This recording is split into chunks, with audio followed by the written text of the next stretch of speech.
Hey, Armin here with another tip. Okay, this one is why I train to muscular failure.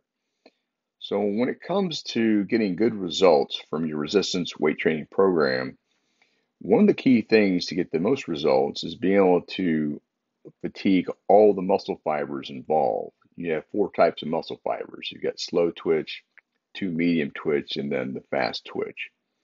So, the strategy behind training muscular failure is you need to fatigue all of them, but you want to get to what's called the fast twitch or white muscle fiber uh, fibers of the muscle because those are there's less of them.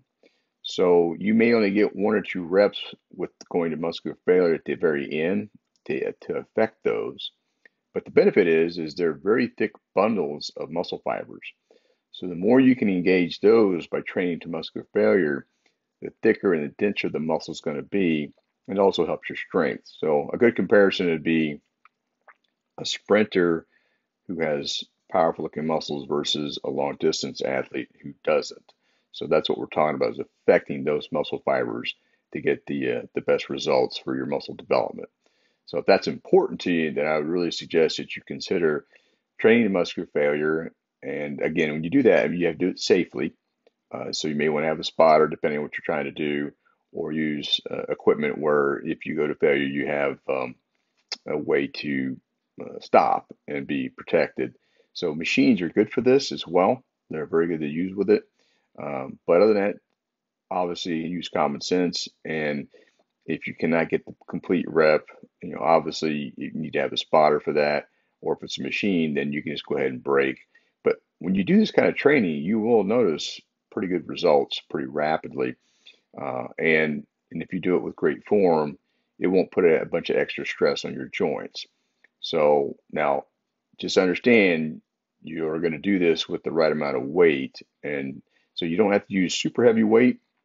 So that's a nice thing about going to muscular failure because you can really fatigue the fibers by just focusing on really exhausting the muscle. So give that a try if you haven't been doing it.